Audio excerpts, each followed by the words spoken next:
Sambutan yang pertama yang akan disampaikan maka Ekonomi Daerah Kabupaten Cianjur kepada yang terhormat Bapak Herlan Firmansyah SPD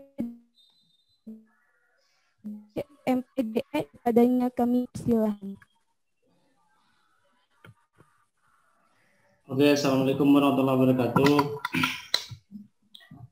Subhanallah walhamdulillah wala ilaha illallah wallahu akbar wala haula wala quwata illa billahil aliyil azim. Yang saya hormati Ketua Pengurus Wilayah MES Provinsi Jawa Barat, yang saya banggakan teman-teman panitia, teman-teman pengurus MES Kabupaten Cianjur, kemudian para narasumber yang saya hormati sudah berkenan hari ini ikut bergabung.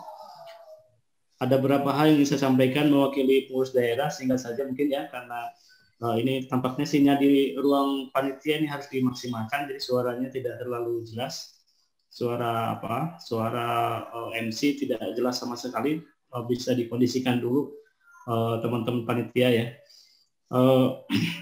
Mewakili teman-teman MES Kabupaten Cianjur, pertama, karena ini peserta juga ada yang di luar pengurus MES, jadi perlu disampaikan pertama adalah bahwa MES ini komunitas masyarakat ekonomi syariah.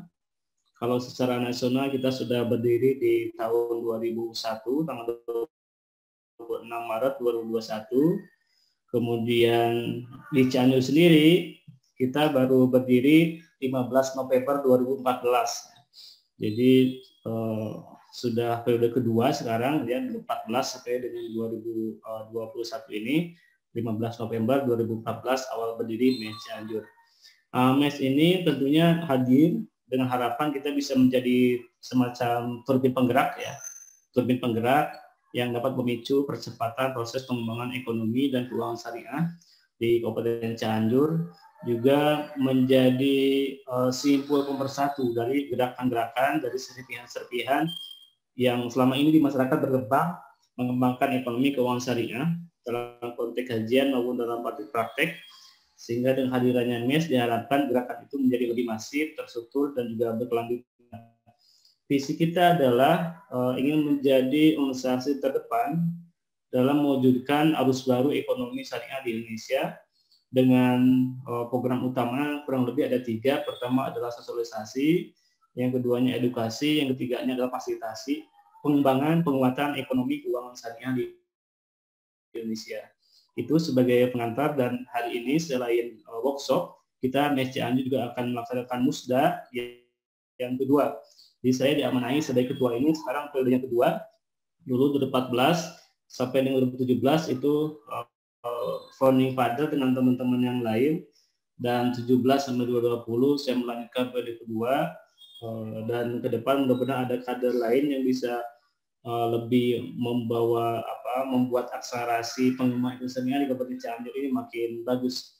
Terakhir, kepada Pak Ketua MES Pengurus Wilayah Jawa Barat, Pak Dr. Jenderal Arifin, diharapkan nanti memberikan sambutan, memberikan arahan kepada kita semua, dan saya atas nama pengurus mengucapkan terima kasih kepada beliau yang selama ini sudah support terus dengan kepengurusan MES Cianjur ya, selalu mendukung, dan saya juga ikut mensupport kegiatan MES Jawa Barat. Sekali lagi ucapan dari kita terima kasih, dan mohon maaf kalau selama ini kepengurusan ada banyak kurangannya terkait dengan pengembangan ekonomi keuangan syariah di Jawa Barat. Sekali lagi terima kasih, dan mohon berkenan sekaligus membuka acara secara resmi. Kang Jenderal Arifin, Pak Dokter, mohon berkenan memberikan arahan dan juga sekaligus membuka secara resmi. Demikian, terima kasih. Mohon maaf. Assalamualaikum warahmatullahi wabarakatuh. Waalaikumsalam warahmatullahi wabarakatuh. Terima kasih kepada Bapak Herlan Firmansyah SPD MPD ME yang telah memberikan sambutannya. Hadirin yang berbahagia, selanjutnya kami mengundang dengan hormat Ketua Masyarakat Ekonomi Syariah Pengurus Wilayah Jawa Barat, kepada yang terhormat Bapak Dr. Zainal Arifin MSI, kepadanya kami persilahkan. Assalamualaikum warahmatullahi wabarakatuh. Waalaikumsalam warahmatullahi wabarakatuh. Bismillahirrahmanirrahim. Alhamdulillah Rabbil Alamin, wassalatu wassalamu ala asrofi ambiyai wal mursalin wa ala alihi wa sahbihi ajmain, amma ba'du. Saya mungkin mengucapkan terima kasih dulu nih. Kalau soal Cianjur tuh lain cerita nih Pak Ketua, nggak heran.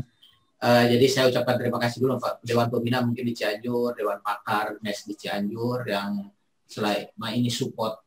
Yang kedua memang tadi disebutkan, saya ucapkan terima kasih kepada Ketua MES Cianjur Kang Herlan yang selalu support ya kegiatan-kegiatan MES baik di Cianjur, di Provinsi Jawa Barat, bahkan di nasional. Jadi kalau ada Kang Herlan muncul, saya regreg gitu teman-teman untuk Cianjur.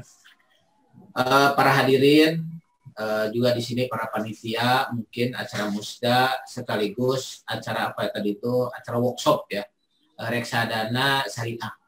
Jadi saya berbahagia dengan kegiatan-kegiatan yang diadakan oleh MES Cianjur. Selanjutnya, memang kalau Cianjur itu udah merupakan bagian dari diri saya. Saya pernah tugas di Cianjur, saya udah bilang ke teman-teman dulu, ke Pak Ketua juga. Saya setahun di Cianjur tahun 2009.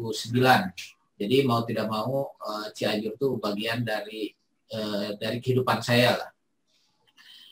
Saya juga minggu yang lalu para sahabat dari Cianjur bahwa Kang Herlan itu nge-WA saya. Bukan saya juga lagi di luar Bandung sebetulnya. Habis vaksin saat itu Kang Herlan langsung meminta saya untuk hadir di acara musda dan workshop ini. Saya langsung tanpa banyak bicara langsung oke saja. Karena waktunya kan sekarang lebih fleksibel. Saya mikir kalaupun acaranya saya lagi di jalan ini bisa dibuka. Sekarang kan dengan eranya pandemi lah. Mudah-mudahan saya berharap para sahabat di Cianjur semua sehat, yang ada di Zoom ini juga sehat, yang ada di offline juga sehat. Jadi saya langsung oke saja. Jadi dari tadi saya sudah siap saja. Saya udah, daripada saya di jalan, sebenarnya saya mau ke jalan, mau keluar, ada acara, tapi saya lebih enjoy di sini aja. Saya merasa ada penghargaan lah dari MES Cianjur mengundang saya untuk membuka ini. Sama tadi disebutkan Kang Herlan bahwa misi kita dalam MES itu ke depan untuk kita. Saya senang dengan kepengurusan Kang Herlan. Jadi di mata saya itu baru satu periode Kang Herlan sebetulnya, teman-teman Cianjur. Waktu awal kan bukan kepengurusan, kalau saya anggap itu founder itu beres lah. Jadi Kang Herlan itu masuk dari satu periode dan memungkinkan untuk dipilih atau kepengurusan selanjutnya itu mungkin saja gitu. Saya di sini dalam kesempatan ini yang sangat berbahagia, kami menyampaikan selamat kepada para pengurus yang akan musda, yang mengikuti acara ini atau workshop. Saya berbahagia lah acara ini dalam hal ini. Perlu kami informasikan para teman-teman di Cianjur bahwa MES nasional telah diadakan pelantikan ya Kak Herlan ya. Minggu lalu dengan kepilih Pak Erick Thohir, Menteri BUMN.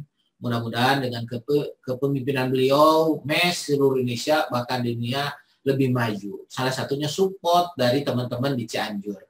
Mudah-mudahan kita bergandeng tangan, bersinergi untuk membangun perkembangan ekonomi syariah di Jawa Barat terutama, dan khususnya di Cianjur dan umumnya di Indonesia. Jadi saya sampaikan juga nih Pak Ketua bahwa tim kita di Bandung sebetulnya kalau memang teman-teman yang ada di Zoom ya di daring ini perlu, kalau Zoom soalnya berbayar, kita ada alternatif. Saya tulis di sini nih, ada kisah camp nih di sini. Itu boleh digunakan kisah.camp, itu bisa digunakan gratis untuk teman-teman semua. Cuma memang kapasitasnya baru 70 orang, tapi waktunya bebas tanpa bayar. Itu saya sengaja disiapkan untuk mendukung perkembangan ekonomi syariah. Selanjutnya Bapak Ibu mungkin hadirin, diketahui ya bahwa ketua umum yang telah disampaikan oleh Pak Erick Thohir, yang disampaikan Erick Thohir beberapa minggu lalu, bahwa ini masukan nih bahwa Indonesia memiliki populasi muslim terbesar. Kita udah tahu semua. Ini akan menjadi potensi. Kita potensinya yang penting kan objek marketnya, objek target dakwahnya itu jelas muslim mayoritas di Indonesia, itu luar biasa. Dan ini bekal bagi kita semua untuk bersatu padu dalam mengembangkan yang berbau-bau syariah. Karena syariah itu bukan hanya milik muslim saja, milik semua bisa dimanfaatkan. Contohnya gini lah, kita kalau cerita makanan halal, itu pasti manfaatnya untuk semua, bukan hanya kita muslim kan. Berarti ini kalau makanan itu halal, contohnya yang berpegiat halal, berarti kalau dimakan atau dimanfaatkan oleh non muslim itu pasti bermanfaat juga gitu. Tidak sebaliknya, teman-teman. Jadi potensi ini mudah-mudahan industri kita atau ekonomi syariah di Cianjur terutama lebih maju. Dalam kesempatan ini kami MES Jawa Barat sekali lagi Pak Ketua mengucapkan selamat atas terlaksananya musda ini, workshop ini, dan sebelumnya saya mengucapkan terima kasih dulu kepada supporting mungkin di sini di universitas, Pemda, Dewan, atau para tokoh agama di Cianjur, para tokoh masyarakat. Tadi saya lihat juga di sini para pembicaranya dari apa itu Ex-Dana ya. Di sini ada Pak Adi Nugraha, terus Pak Dadang, Husen Sobana, Kaprodi Perbakan saya unsur, Kabin Litbang MES juga.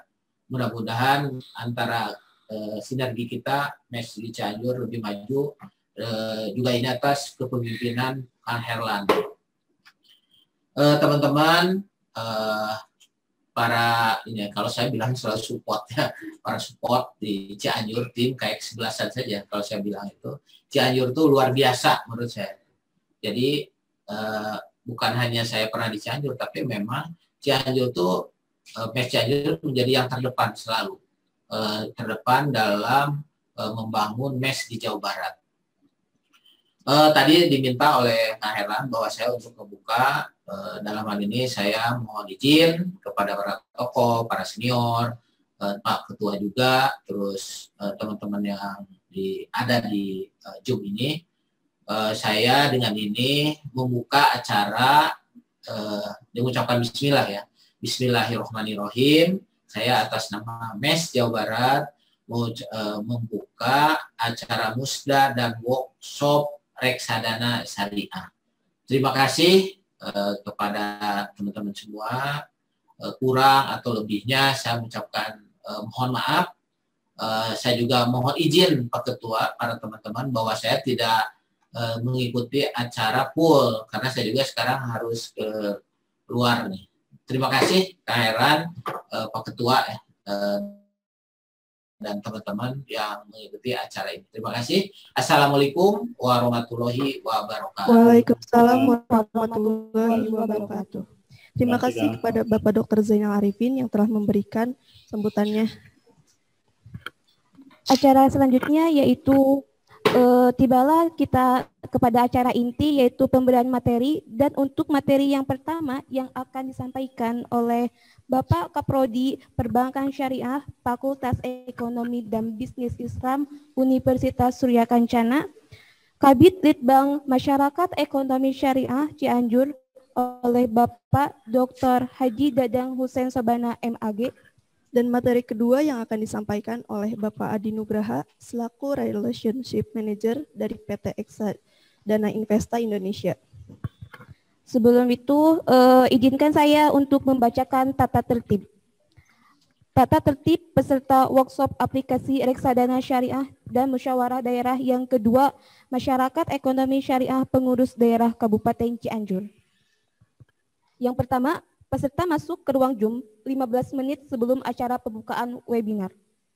Yang kedua, peserta masuk ke ruang Zoom dengan menuliskan nama lengkap dan asal kota. Yang ketiga, peserta kegiatan selama kegiatan berlangsung, semua peserta tidak mengaktifkan audio atau mute kecuali seizin host atau co-host atau MC atau moderator. Yang keempat, peserta dapat menuliskan pertanyaan kepada narasumber melalui chat selama penyajian materi berlangsung oleh narasumber, dan atau melalui raise hand setelah dipersilahkan oleh moderator. Yang kelima, peserta mengisi daftar hadir melalui link daftar hadir pada waktu yang ditentukan panitia. Link daftar hadir akan di-share oleh panitia pada kolom chat ruang Zoom atau WAG Workshop Aplikasi Reksadana Syariah.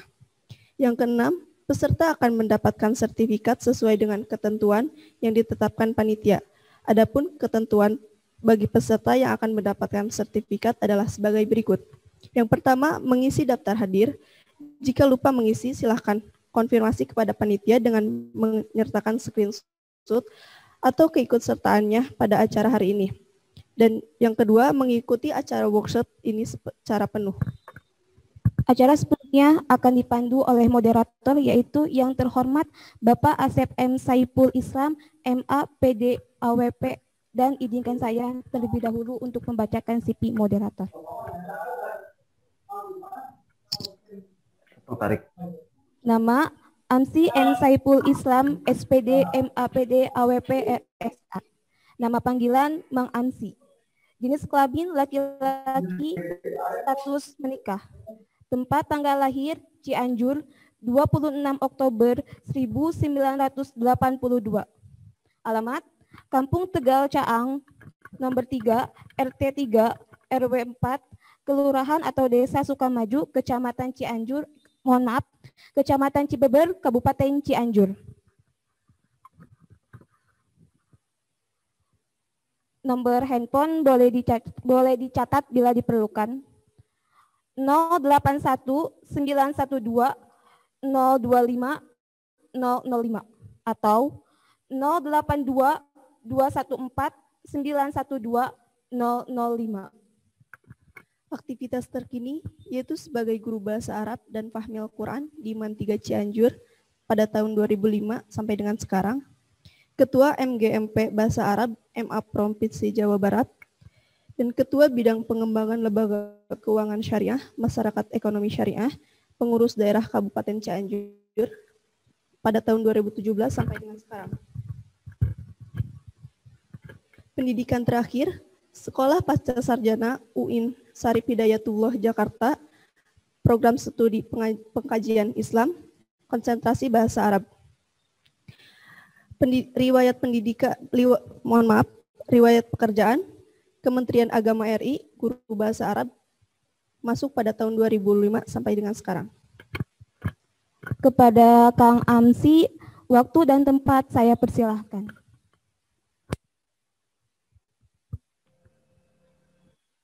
Oke. Bismillahirrahmanirrahim.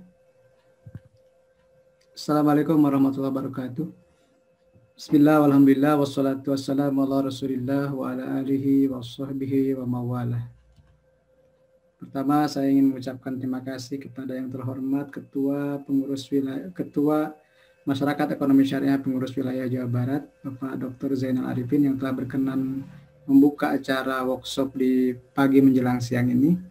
Yang terhormat juga kepada Ketua Masyarakat Ekonomi Syariah Pengurus Daerah Kabupaten Cianjur, Bapak Dr. Kandidat Herlan Firmansyah, MPD ME, kepada seluruh panitia dan juga kepada para peserta yang hadir di pagi menjelang siang ini. Izinkan saya memandu acara selama mungkin sekitar 1 jam ke depan bersama 2 orang narasumber yang sangat luar biasa, yaitu Bapak Dr. Dadang Hussein Sobana dari Unsur dan juga dari MES Cianjur, dan satu lagi dengan Kang Adi Nugraha dari PT Xdana Investa Indonesia. Nah, sebelum kita memulai, izinkan juga saya untuk memperkenalkan secara singkat ya dari profil Pak Dr. Dadang Hussein Sobana MAG ini. Beliau lahir di tahun 74, kemudian tinggal di Cileunyi. Nomor HP-nya boleh di-save ya, 0896 6225 8920. Kemudian juga ada email dan Facebook-nya. Riwayat pendidikan terakhirnya beliau doktor di UIN Sunan Gunung Jati, baru lulus tahun kemarin ya Pak Dokter. Kemudian aktivitasnya beliau aktif di berbagai kegiatan ekonomi syariah, di koperasi, kemudian di pendidikan juga ya, dan termasuk di MES Jawa Barat dan di MES Cianjur juga.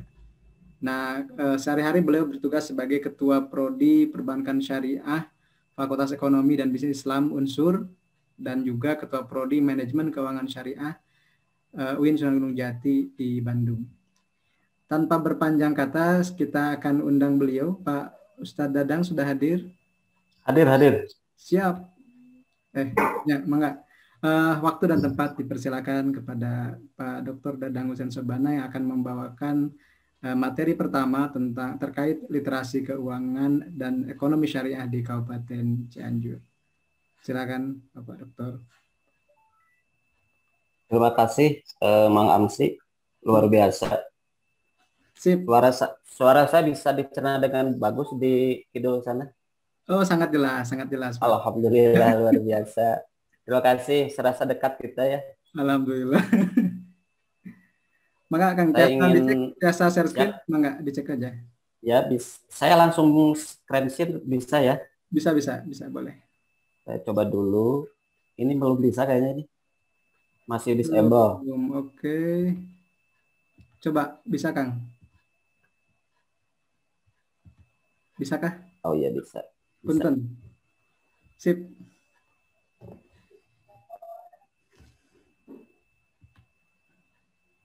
Kelihatan ya? Iya, mangga. Ya. Assalamualaikum warahmatullahi wabarakatuh. Waalaikumsalam warahmatullahi wabarakatuh. Alhamdulillah. Wassalatu wassalamu ala rasulillah wa ala alihi wa sahbihi wa mawala. Asyhadu an la ilaha illallah wahdahu la syarikalah. Wa asyhadu anna Muhammadan abduhu wa rasuluhu la nabiyya ba'dah. Allahumma shalli ala sayyidina Muhammadil fatihi lima ughliqa wal khatimi lima sabaqa nasiril haqqi bil haqq wal hadi ila siratikal mustaqim wa ala alihi haqqa qadrihi wa miqdarihil azim. Amma ba'du, yang teramat saya banggakan Ketua MES Wilayah Jawa Barat, yang teramat saya cintai Ketua MES Kabupaten Cianjur. Luar biasa, keren. Bukan hanya keren menurut ketua wilayah, tapi sebagai mitra, sebagai partner dalam keseharian 5 tahun terakhir ini memang Pak Kang Herlan ini luar biasa. Luar biadab lah, saking sangat bagusnya. Di bawah kendali beliau ini, Mang Amsi, tadi sudah diakui oleh ketua wilayah MES Cianjur, luar biasa dikenal bukan hanya di Jawa Barat tapi di Indonesia juga. Yang ketiga ingin saya sapa, ini agak berbeda suasananya, agak dunia terbalik memang. Mang Amsi, saya suka panggilnya Pak Ustadz, Pak Asep Saiful Islam Mubarak. Terima kasih. Ini saya harus memberikan rasa syukur, berucap rasa syukur kepada kedua orang ini, Pak Herlan sama Mang Amsi, atas kepercayaan sehingga saya bisa berada di tengah-tengah majelis yang sungguh luar biasa. Yang terakhir ingin saya sapa juga panitia dan peserta ini dari Sabang sampai Merauke. Saya lihat ada beberapa mahasiswa saya juga dari 2 kampus yang berbeda. Terima kasih atas kebersamaannya, atas tune-in-nya bersama kita. Berapa menit nih waktu yang saya terima ini Pak moderator? Tabu 11 Kang, jam 11 sampai jam 11. Saya bicara nanti 10 menit lah lebih ya. Oh, mangga siap. Para peserta yang saya hormati, yang amat saya banggakan, yang saya cintai, serta Ketua MES yang saya banggakan, saya dikasih tema yang sangat menyejukkan, yang tapi sungguh menantang, tapi amat sangat menjadi sebuah kebanggaan karena saya lahir di Cianjur ini. Jadi mendarah daging Cianjur. Kalau Pak Ketua itu 1 tahun di Cianjur, maka ada lagu Semalam di Cianjur. Tapi kalau saya lahir di Cianjur, sampai hari ini insya Allah Cianjur begitu istimewa. Nah, materi yang ingin saya sampaikan ada sedikit perluasan, Mang Amsi ya, peningkatan literasi, saya tambah inklusi digital. Karena hari ini literasi tanpa dunia digital, apalagi di dunia keuangan syariah, sepertinya agak susah untuk kita abaikan. Maka literasi dan inklusi digital keuangan syariah, wabil khusus di Kabupaten Cianjur saya masukkan. Ini sebagai pengantar, kenapa materi ini saya sisipkan lebih ada inklusi digital, karena hari ini perkembangan ilmu pengetahuan saat ini ditandai dengan perkembangan industri atau era 4.0 ditambah dengan era society 5.0. Ini agak di Indonesia era 4.0 juga masih baru masuk, tapi sekarang sudah ada lagi era society 5.0. Dalam perkembangan ini, kekuatan perubahan digital yang merasuki tatanan kehidupan dunia saat ini merupakan tantangan utama bagi penciptaan nilai-nilai yang berbasis ilmu pengetahuan dan teknologi. Jadi hari ini semuanya serba teknologi. Oleh karena itu, dunia sedang berada di masa transisi perubahan dari era teknologi industri menuju teknologi industri era digital atau 4.0 yang pendorong utamanya adalah teknologi informasi, revolusi data, dan revolusi konektivitas atau Internet of Things. Dan masa pandemi ini diprediksi oleh berbagai pelaku ekonomi, oleh berbagai pengamat ekonomi, kita 10 tahun lebih cepat dari perkiraan. Termasuk hari ini kita melaksanakan webinar pun kalau tidak ada pandemi sepertinya tidak akan familiar. Oleh karena itu, kata pengamat, kita 10 tahun lebih cepat dengan dunia digital seperti sekarang ini. Yang kedua, dulu profesi menarik dan lebih menjanjikan, bahkan punya status sosial yang tinggi, itu katanya insinyur. Maka di tahun 80-90 maka PT Nurtanio ketika Pak Habibie jadi Menristek itu sangat booming, maka ITB itu menjadi kampus yang bonafit yang dicari orang. Tapi hari ini kaum milenial itu lebih tertarik menjadi seorang ekonom dibanding seorang teknokrat. Di sini ada ekonomi digital plus ada ekonomi keuangan syariah. Ekonomi digital dan ekonomi keuangan syariah adalah sebuah profesi yang sangat menarik bagi kaum milenial. Yang selanjutnya, ada fakta dan menunjukkan bahwa sekarang sudah ekonomi digital dan ekonomi keuangan syariah di kampus-kampus yang notabene membuka non-ekonomi syariah itu sekarang sudah membuka prodi-prodi yang sifatnya ekonomi syariah. Kita lihat sekarang di ITB itu sudah ada prodi ekonomi syariah. Bahkan ada SBM. Di Polban yang notabene politeknik itu juga sekarang sudah membuka bahkan sampai S2-nya. Bahkan IPB itu menjadi kampus yang lebih dulu. Di sedikit ke timur sana, Universitas Brawijaya, Universitas Airlangga juga membuka. Dan lembaga-lembaga keuangan juga termasuk di Kabupaten Cianjur, sekarang sudah ada lembaga keuangan syariahnya. Di sini bisa kita lihat lembaga keuangan syariah di Limolai Bank, pasar modal, nanti akan disampaikan lebih banyak oleh materi yang kedua, ada asuransi, ada multi finance, ada pegadaian, ada dana pensiun, juga sudah ada syariahnya. Bahkan penjaminan pun sudah ada syariahnya. Ini saya menarik.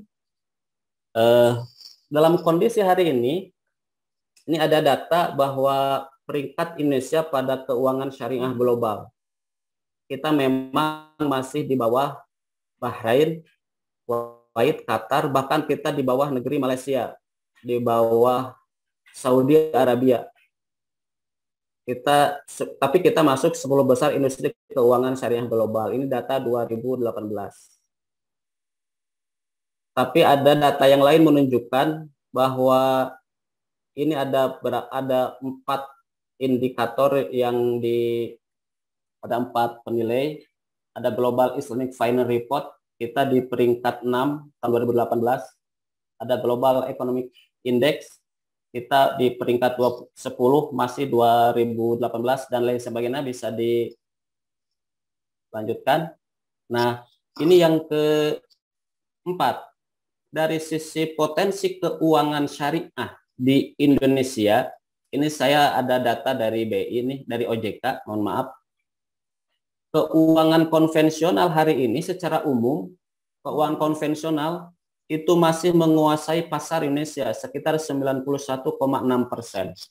Sementara keuangan syariah itu baru 8,94%. Ini market share dari seluruh institusi keuangan yang saya jelaskan tadi. Yang ini nih, lembaga keuangan syariah di Indonesia hari ini baru masuk ke angka 8,94%. Penyumbang terbesar market share itu ada di pasar modal syariah. Ini sudah menyentuh angka 2 digit lah. Sudah 16,33% pasar modal syariah. Tentu salah satunya adalah reksadana syariah. Perbankan syariah yang dianggap menjadi leasing sektor keuangan syariah ini juga agak sedikit mengalami keterlambatan. Ini data Maret 2020 setahun yang lalu, tentu ini sebelum ada merger 3 bank pemerintah, itu masih di angka 5,99%. Jadi ini memang menjadi sebuah tantangan plus potensi yang ada. Di sisi lain, ada peluang sektor usaha lain di samping keuangan syariah yang sifatnya berbasis ekonomi syariah global. Di kita ada halal travel, ada makanan halal, ada bisnis, ada media dan rekreasi. Bahkan untuk media dan rekreasi kita kalah oleh Singapura, Pak. Media di Singapura sungguh luar biasa, media islaminya. Bahkan farmasi halal kita kalah oleh New Zealand. Tapi potensinya kita luar biasa.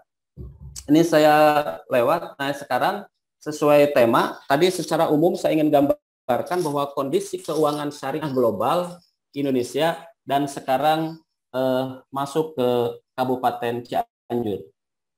Ini saya gambarkan sengaja profil Cianjur ini nuansanya nuansa hijau.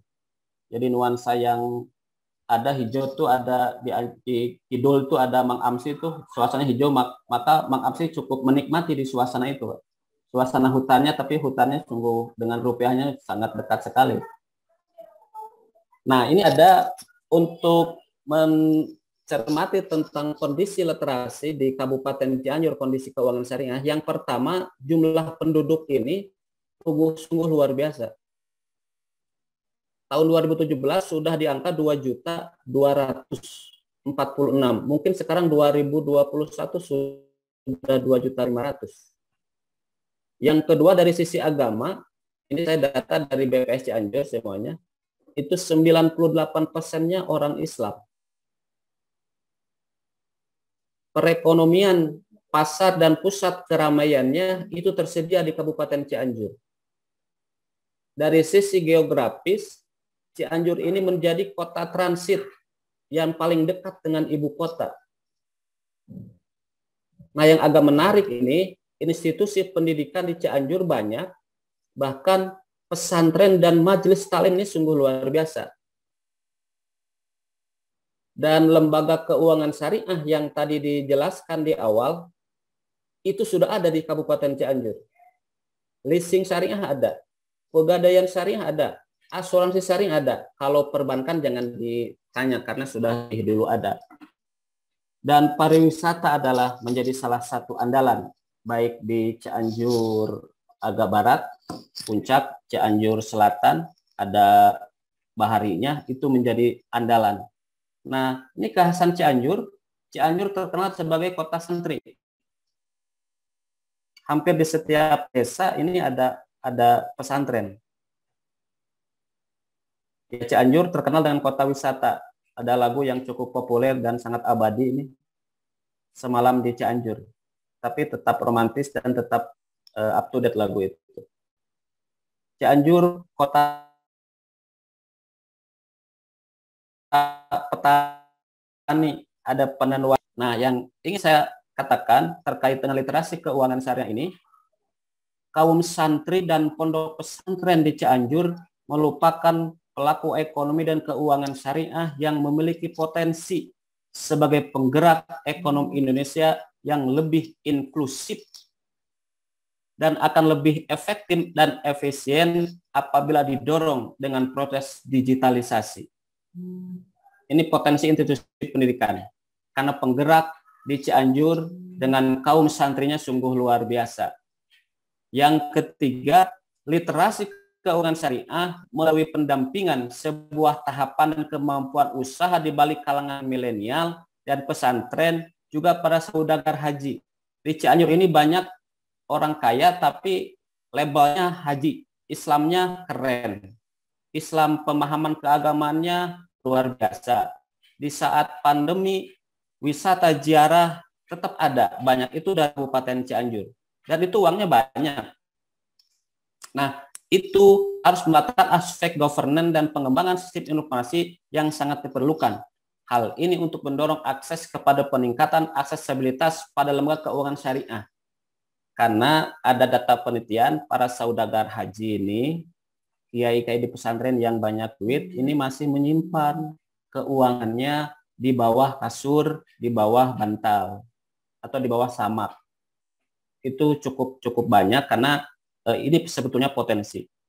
Yang selanjutnya, pengembangan ekonomi dan keuangan syariah di Kabupaten Cianjur harus dilakukan secara sinergi sesuai dengan kata Cianjur. Cianjur itu kan silih anjurkan. Saling menganjurkan berbagai lini atau bersinergi dengan berbagai kepentingan melalui pengembangan model-model bisnis yang lebih inklusif dengan meletakkan aspek governance dan sistem informasi yang memadai. Salah satunya nanti ada reksadana syariah. Mulai dikenalkan kepada berbagai institusi, ke berbagai potensi-potensi yang ada. Yang terakhir, sebagai penutup dari pembuka diskusi kali ini, saya ingin, ini Cianjur ini kan punya logonya Sugih Mukti. Sugih Mukti itu sebagai ciri kesejahteraan. Sugih itu kan kaya. Mukti itu, ya kalau kita punya duit mah, ulah bagja tewalaka gitu. Boga duit tapi masuk neraka. Boga duit tapi boga penyakit. Saya kira gitu. Jadi maksud Sugih Mukti itu kerma kaya, tentram, awak, sehat. Tapi harus dipadukan dengan kota santri yang terimplementasi dalam ngaji fikih plus ngaji sugih. Ini istilah yang biasa digaungkan oleh Gubernur Bank Indonesia dan ini sangat cocok ketika digaungkan pula di Kabupaten Cianjur. Kenapa ngaji fikih saja belum cukup tanpa ngaji sugih? Jadi Cianjur dengan potensi yang kaum santrinya banyak, potensi ekonomi di pesantren, di ekonomi umat itu belum tergali. Jadi kalau ngaji fikih plus ngaji sugih, kalau dipadukan secara lembaga keuangan syariah di Kabupaten Cianjur plus reksadana syariah bisa digali dan bisa menjadi barometer. Kenapa? Karena dari sisi geografis itu di slide awal itu sangat dekat dengan ibu kota. Segera itu Mang Amsi, sekedar pengantar dari saya. Mudah-mudahan bisa mengantarkan untuk diskusi kita kali ini. Mohon maaf, saya akhiri dulu dengan Assalamualaikum warahmatullahi wabarakatuh. Waalaikumsalam warahmatullahi wabarakatuh. Sangat luar biasa sekali pemaparan dari Pak Guru saya ini. Saya sering bercanda sama beliau kalau di Facebook sebenarnya. Karena bagi saya beliau itu seorang teladan juga dalam hal berwirausaha, kemudian dari sisi tasawuf juga, ya mungkin nanti teman-teman bisa berguru juga sama beliau begitu ya. Tapi dari pemaparan tadi yang saya spotlight adalah Cianjur memiliki potensi menjadi salah satu daerah dengan keuangan syariah paling maju di Indonesia karena didukung oleh demografi Muslim yang sangat besar, kemudian juga tingkat literasi yang terus berkembang seiring dengan perkembangan zaman. Dan saya setuju dengan Pak Dr. Dadang tadi, digitalisasi literasi itu sangat diperlukan hari ini karena kita harus kalau istilah bahasa Al-Qur'annya berdakwah dengan bahasa kaumnya gitu. Jadi bahasa kaum milenial, bahasa kaum sekarang adalah digital dan finansial tentunya seperti itu, dan kita sekarang sedang berproses ke sana. Nah, terima kasih Pak Dokter. Nanti ada sesi tanya jawab mungkin, jadi mohon untuk menantikan dulu sesi berikutnya. Sebelum masuk ke sesi kedua, saya dari moderator ingin memberikan door prize begitu, dan Door prize yang pertama itu dari PB Unsur berupa 1 t-shirt dan 1 flash disk. Jadi ada 2 pertanyaan ya, siap teman-teman ya. Jadi sebelum masuk ke sesi Kang Adi, kita adakan dulu door prize. 1 t-shirt dari PB Unsur dan 1 flash disk dari PB Unsur. Nah, sekarang saya ingin bertanya untuk t-shirt dulu. Jadi silakan jawabnya di chat, siapa cepat dia dapat ya. Siap ya? Oke. Bismillahirrahmanirrahim. Nah, pertanyaan pertama sangat mudah. Sangat mudah sekali. Jadi kalau teman-teman menyimak tadi paparan dari Pak Dr. Dadang pasti bisa jawab. Peringkat keberapakah Indonesia pada tahun 2019 menurut Global Islamic Finance Report 2019 ya? 7, Pak. Oke. 7. Iya, terus.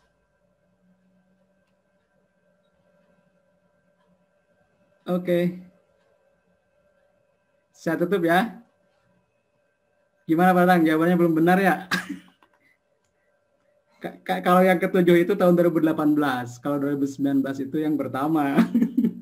Yang pertama. Nomor 1. Yang ke-1 kan betul ya? Nah sekarang saya ganti pertanyaannya. Hadiahnya masih 1 t-shirt ya. Mudah lah sekarang mah. Pertanyaannya adalah, apa kepanjangan dari LKS yang ada di paparannya Pak Dadang? Bukan di sekolah, di paparannya Pak Dadang tadi ada LKS. Nah itu apa? Oke, udah dapat 1 orang. Deal, udah. Oke, pemenangnya adalah tadi yang paling pertama menjawab itu Mbak Nurahimi ya. Nanti silakan hubungi panitia. Namanya Pak Nurahimi, saya save ya. Namanya pemenangnya untuk t-shirt ini Mbak atau Kak Nurahimi ya. Siap. Oke, itu 1. Sekarang pertanyaan kedua. Pertanyaan kedua itu hadiahnya flash disk ya, 1 flash disk dari PB Unsur. Nanti menghubungi panitia, jadi sampai akhir silakan nanti ada nomornya yang dikontak ya. Mungkin sudah daftar juga di grup WA-nya. Sekarang pertanyaan kedua, siap-siap teman-teman. Pertanyaannya mudah sekali ya. Oke.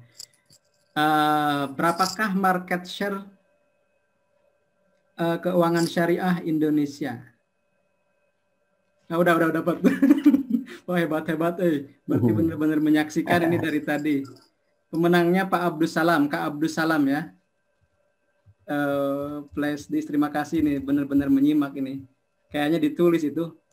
Flash disknya Kak Abdus Salam. Berarti benar ini workshopnya benar-benar teman-teman menyimak dengan baik, konsentrasi, sampai angka yang detail aja bisa tahu. Biasanya itu tips untuk memenangkan door prize. Jadi ada di angka-angka yang unik begitu. Karena saya juga pernah menangkan door prize di MES gitu. Jadi cara menyampaikan soalnya saya tiru di sini dan ternyata ada yang memperhatikan. Terima kasih ya. Yang pertama Kak Nurahimi dan yang kedua Kak Abdus Salam. Nah, kita akan lanjutkan lagi, masih ada door prize di sesi kedua. Ada 1 buku Sari Kelapa karya Mang Amsi, karya saya maksudnya.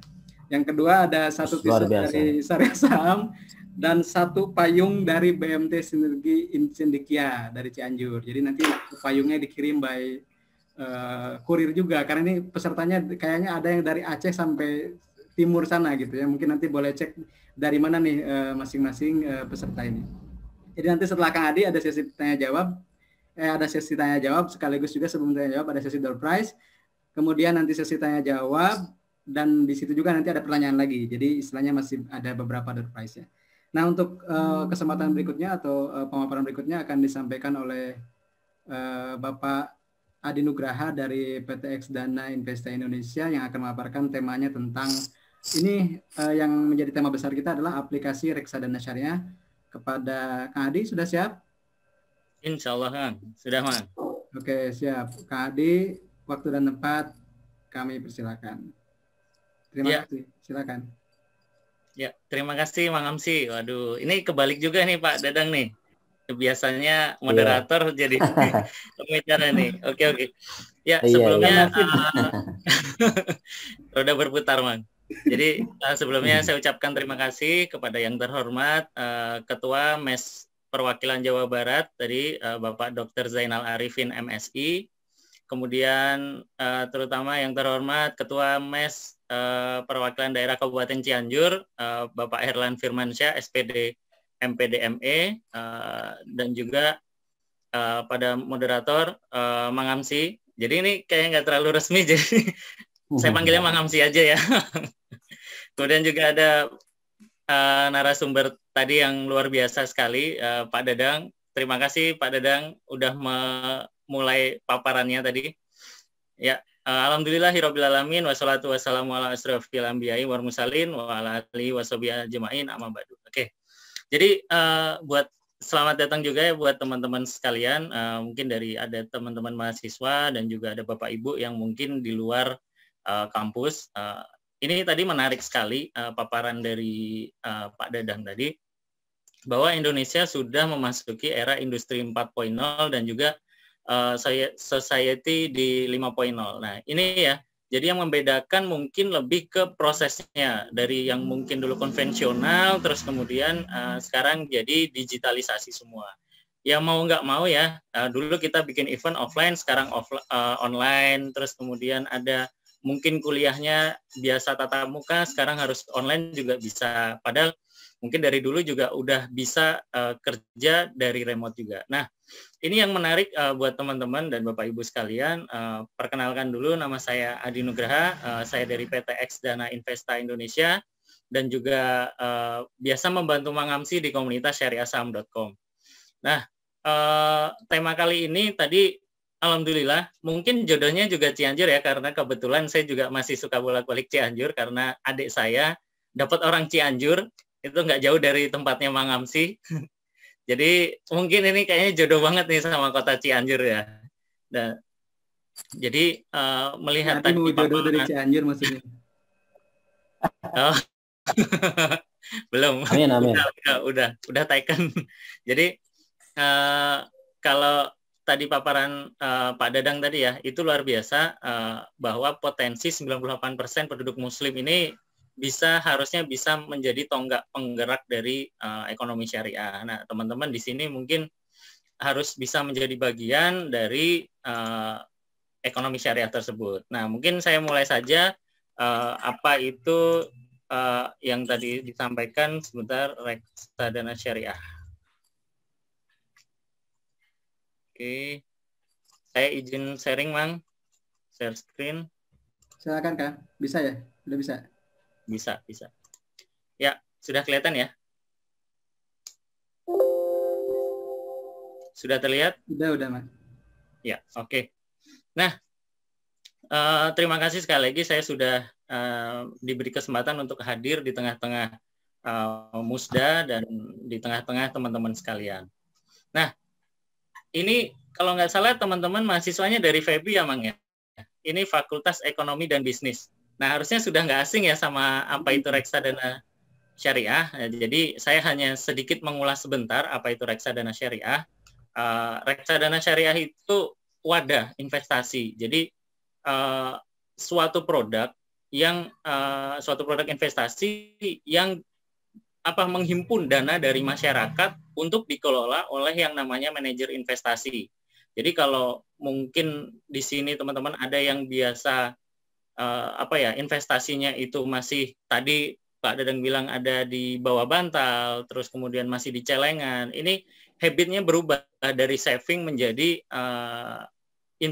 investing ya, jadi investing. Nah, investingnya di mana? Nah, mungkin teman-teman Bapak Ibu sekalian juga masih bingung. Boleh nggak ya mulai dari deposito dulu? Boleh, silahkan. Boleh nggak ya mulai dari deposito syariah atau beli sukuk dulu? Ya silahkan, nggak ada masalah itu.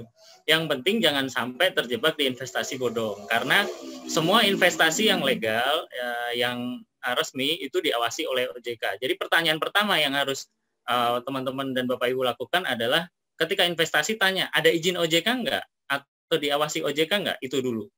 Kalau dia tidak bisa jawab ya berarti ada kemungkinan investasi bodong. Yang kedua, return atau imbal hasil itu tidak dijanjikan. Semua hasil investasi itu tidak ada yang dijanjikan, ini sebulan pasti dapat 10%, sebulan dapat 20%, dan 30%, dan seterusnya. Itu sih sudah jelas bahwa itu juga salah satu ciri dari investasi bodong. Karena investasi pun yang notabene reksadana syariah itu manajer investasi yang mengelola tidak bisa menjanjikan return-nya.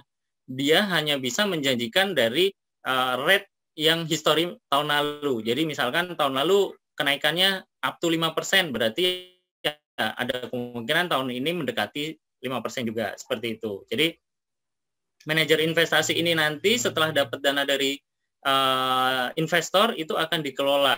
Kalau di syariah itu berupa saham syariah, terus kemudian ada sukuk atau instrumen syariah lainnya yang di luar negeri ya. Dan tentunya itu semua yang resmi dan diawasi oleh OJK.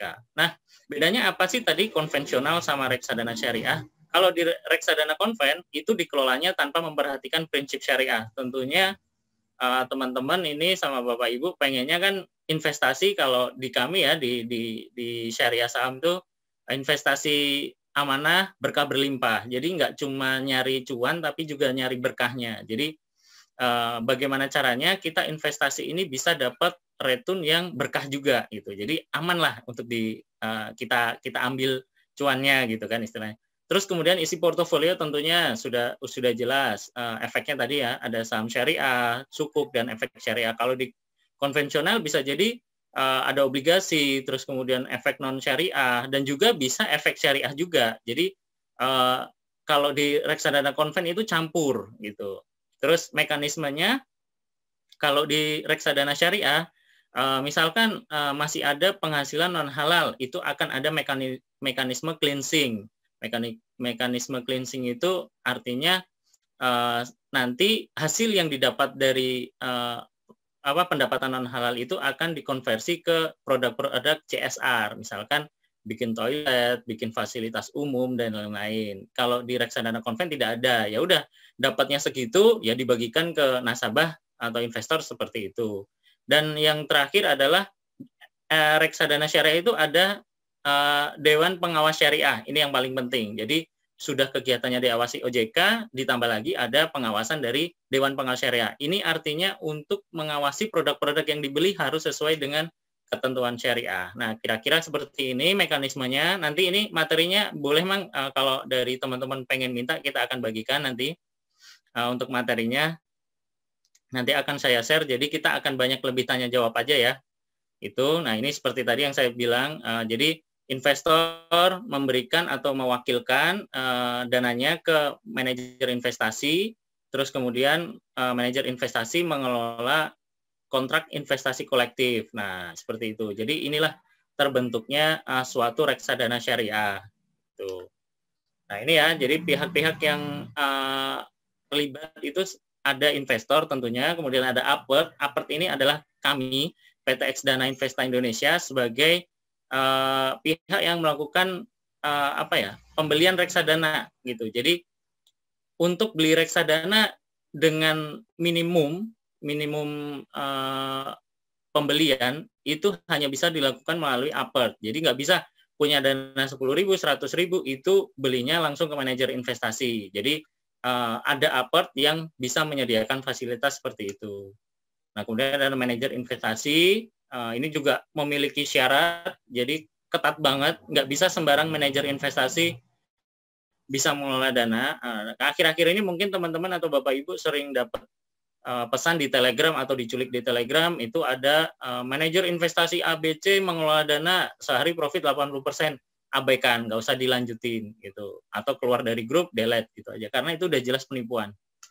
Nah, kemudian ada bank custody. Jadi tadi ya, investasi teman-teman, Bapak Ibu sekalian, itu tidak disimpan di rekeningnya PT X Dana atau disimpan di rekeningnya manajer investasi, tetapi disimpan di bank custody. Nah, kemudian di bank custody pun nanti ketika banknya bangkrut itu tidak ikut dilikuidasi karena aset hartanya dibedakan. Jadi tenang aja. Reksadana tidak akan misalkan di bank custody A, ternyata bank custody A amit-amit bangkrut.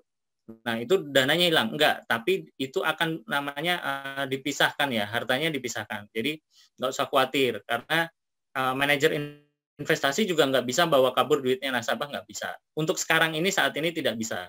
Kalau dulu mungkin sempat ya kasus kayak Sarijaya, itu sekuritas, dan lain-lain, itu mungkin teman-teman yang pernah dengar, dulu memang masih pakai pihak ketiga. Terus kemudian ada OJK tadi, terus kemudian ada Dewan Pengawas Syariah tentunya. Nah, jenis-jenis reksadana sendiri ada 4 untuk secara umum itu dibedakan dari hasil resiko dan hasil keuntungannya, tingkat resiko dan hasil keuntungannya. Jadi semakin rendah resikonya, semakin kecil juga keuntungannya. Ada reksadana pasar uang syariah, kemudian reksadana pendapatan tetap syariah, kemudian ada reksadana campuran syariah, dan RD saham syariah. Ini tentunya.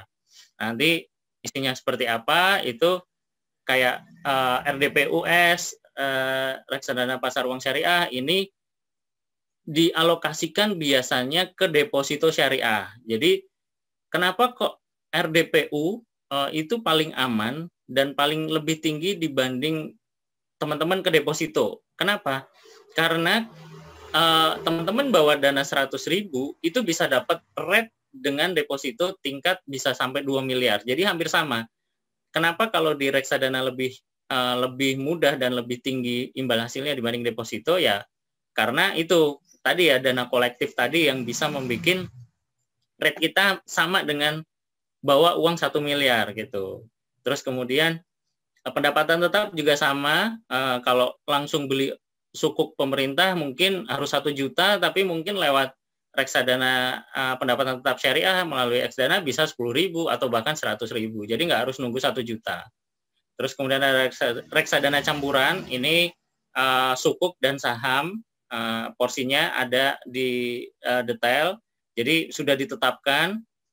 Kemudian ada reksadana saham yang paling sedikit 80%-nya harus diinvestasikan di saham. Jadi kalau kurang dari 80% tidak boleh. Harus 80% di saham. Dan kalau reksadana syariah wajib saham syariah itu. Nah, selain kita mengetahui tadi apa saja produknya, kita harus tahu resikonya dulu. Investasi tanpa resiko itu ya nggak mungkin, hampir nggak mungkin. Semua pasti ada resikonya. Teman-teman misalkan mau jalan keluar rumah juga pasti resiko yang kita nggak tahu ya, mungkin di jalan kesandung batu, itu kan namanya juga resiko. Nah, di reksadana pun juga seperti itu, sudah dibilang aman tapi masih tetap ada resikonya. Misalkan naik turunnya NAB, ini sama kayak naik turunnya harga reksadana. Terus kemudian ada resiko kredit, tadi beli sukuk, kalau yang penyedia sukuknya gagal bayar, ya itu jadi resiko kita. Terus pertukaran nilai mata uang asing, misalkan kita beli reksadananya rate-nya USD, nanti kalau USD-nya turun, ya kita ikutan turun. Nah, kemudian untuk pajak, saat ini adalah reksadana tanpa dikenakan pajak. Jadi kalau investasi di deposito masih kena 20%, hasil imbal hasilnya, kalau di reksadana full net buat teman-teman dan Bapak Ibu semua sebagai investor reksadana. Untuk saat ini ya, belum ada perubahan mengenai pajak. Terus likuiditas, ini juga pasti.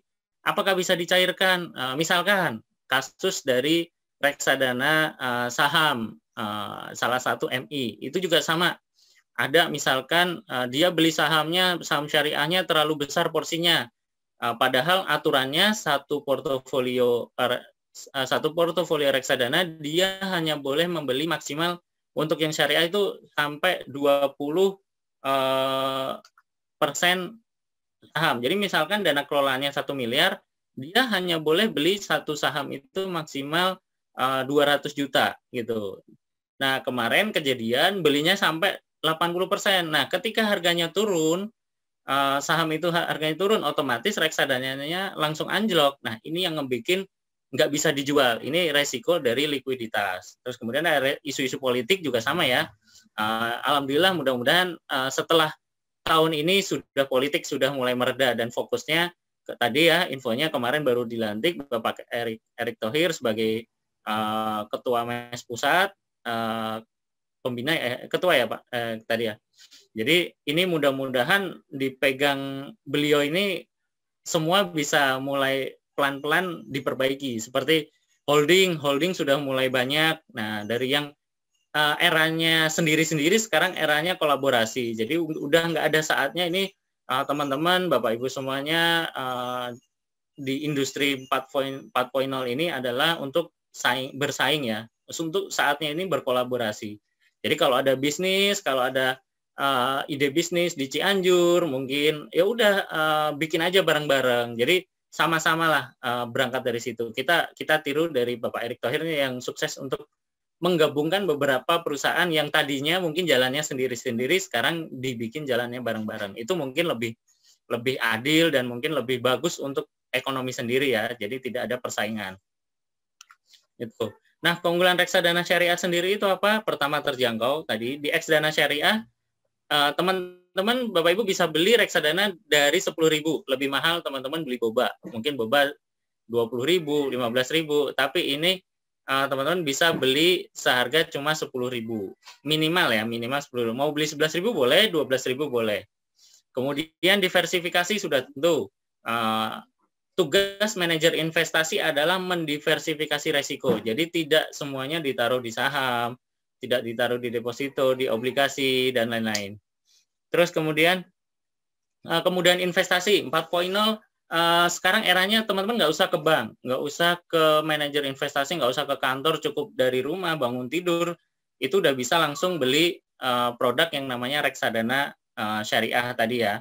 Jadi bisa diakses di mana aja. Tadi Pak Dadang sudah sampaikan bahwa ini eranya sudah digital, jadi semuanya serba dipermudah. Terus registrasinya juga simpel, terus kemudian ada efisiensi biaya dan waktu juga ya tadi ya. Terus kemudian pertumbuhannya juga optimal. Terus kemudian ada informasi yang transparan. Jadi teman-teman bisa mengecek semua informasi dalam satu file yang namanya Fund Fact Sheet. Nanti kita akan coba lihat. Kemudian ada legalitas terjamin juga, diawasi oleh JK, tidak dikenakan pajak dan sesuai dengan prinsip syariah. Tentunya seperti itu untuk keunggulan reksadana syariah sendiri. Nah, ini ada beberapa ilustrasi, kira-kira nanti kita akan on discuss aja, seperti cocoknya seperti apa sih investasi di reksadana itu, apakah langsung besar di awal atau di akhir.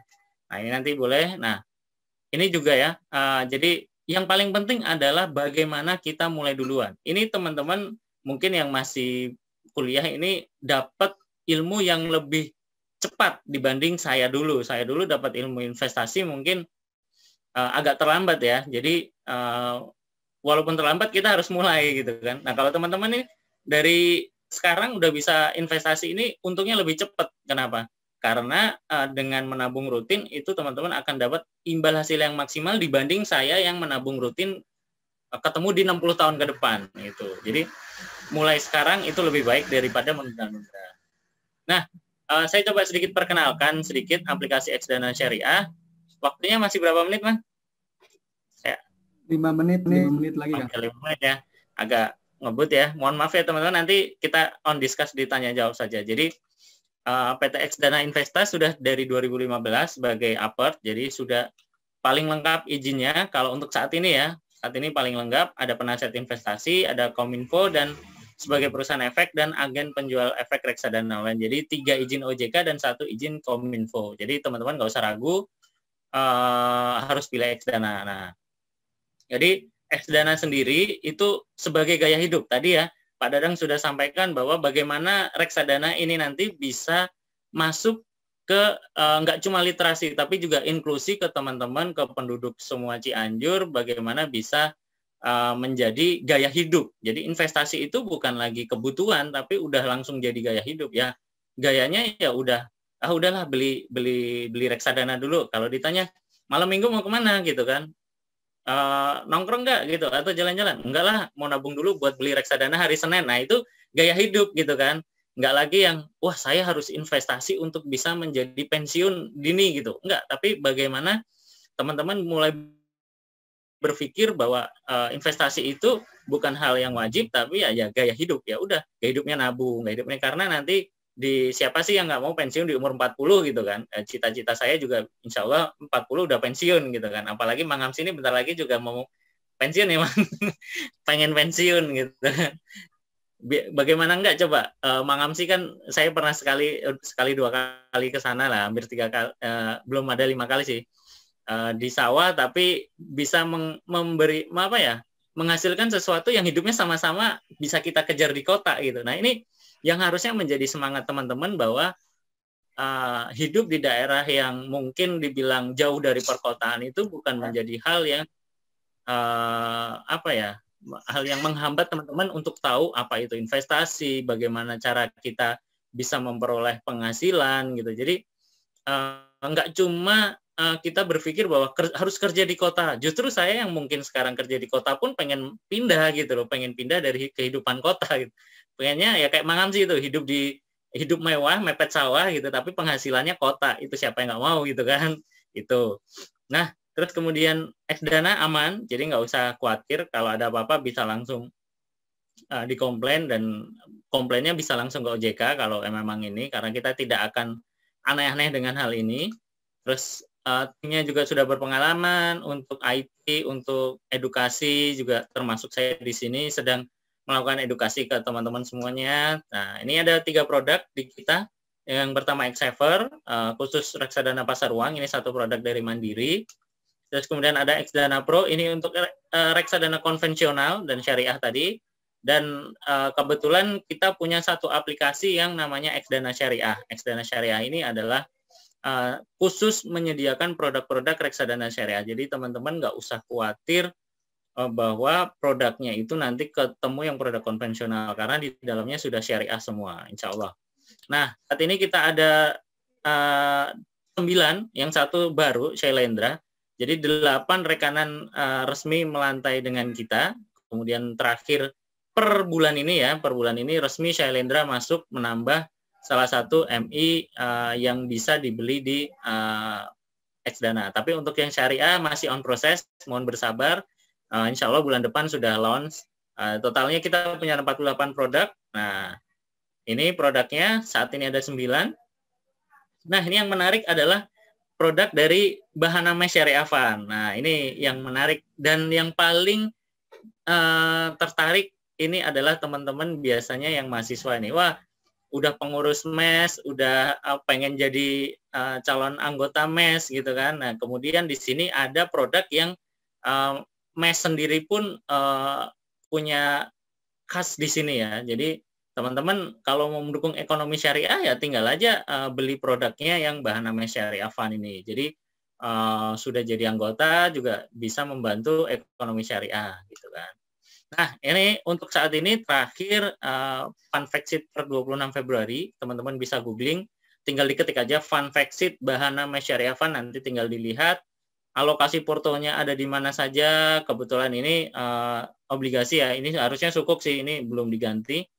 Jadi ini ada 85%, terus kemudian ada dan rata-rata di pemerintah ya, khasnya Bahana itu adalah di pemerintah. Jadi MES itu dibikin, Bahanama Syariah Fund itu dibikin untuk teman-teman bisa mensupport dari pemerintah. Duh, gimana nggak bagus nih ekonomi syariah, bisa jalan nih, udah beli produknya MES, teman-teman juga bantu support dari pemerintah.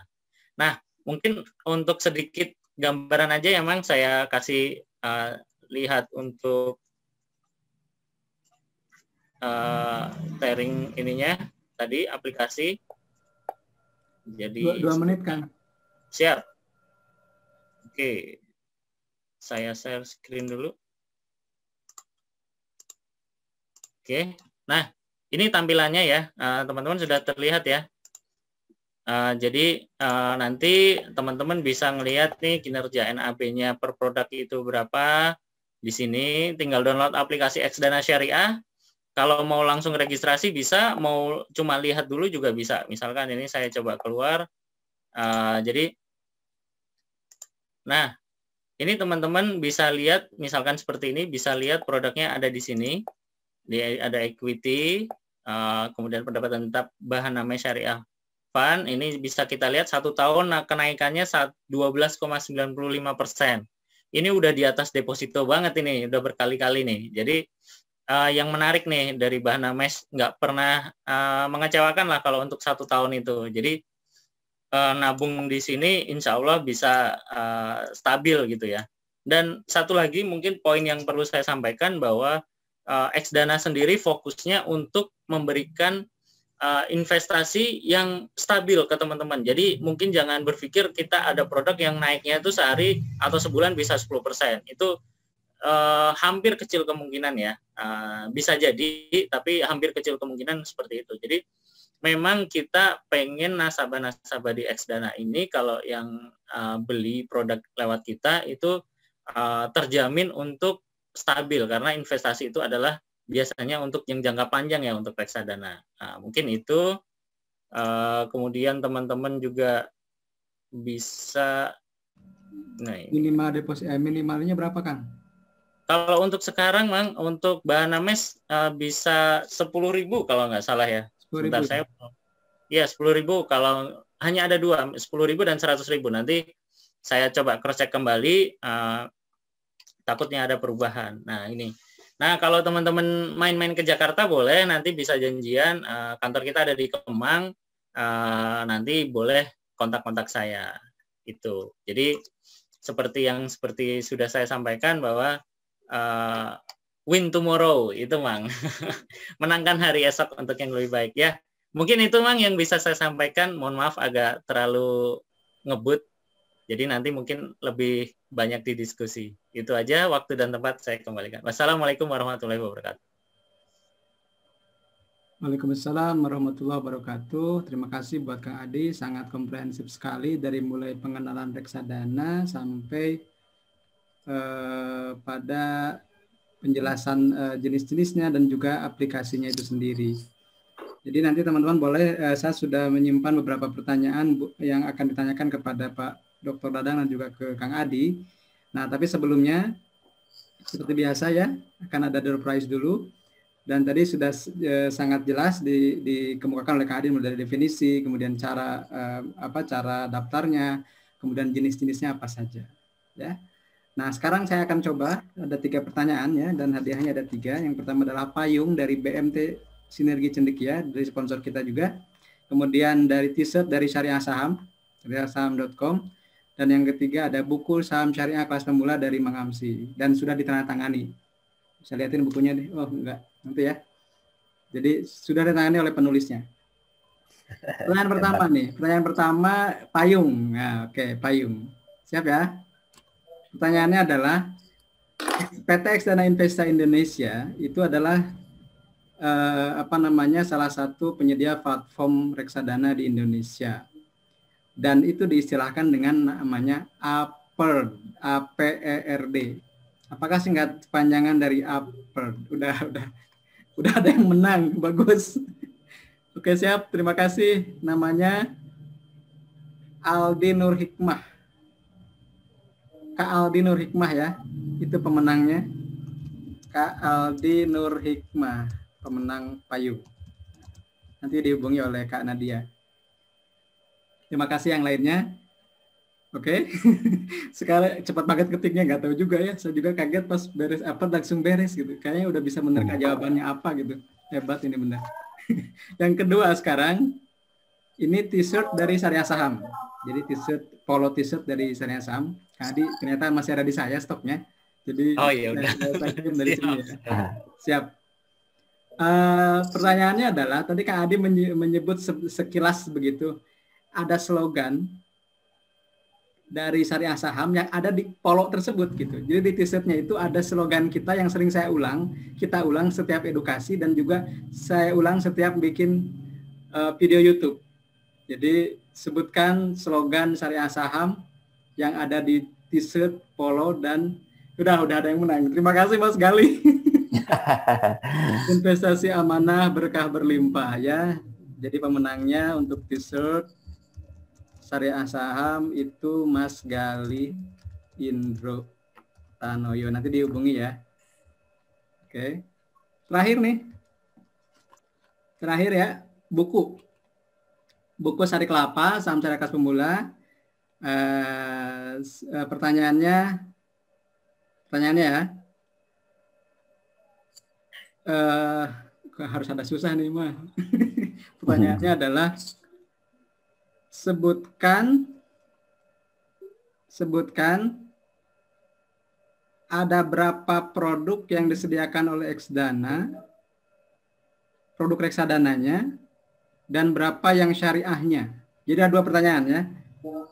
Ada berapa reksadana yang ada di Eksadana, kemudian yang syariahnya ada berapa?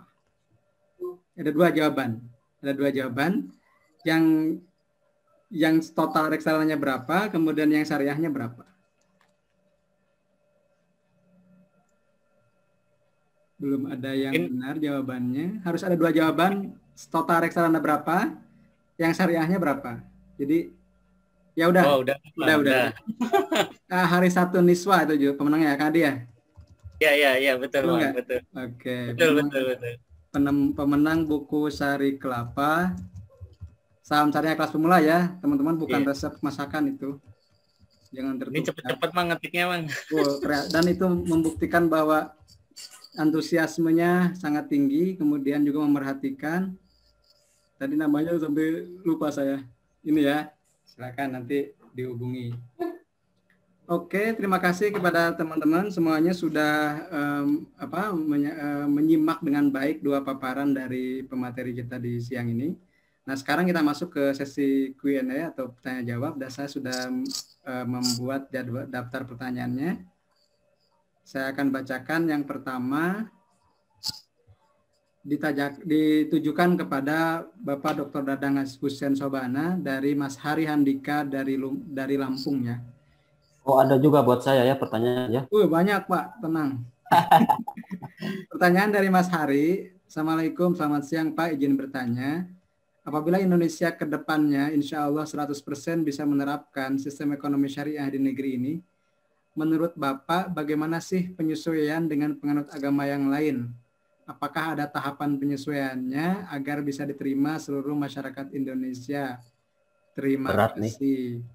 Kemudian ditampung atau satu-satu Pak? Saya ini agak berat nih, saya jawab dulu aja. Boleh. Siap, enggak? Ini agak teologis nih soal jawabannya nih.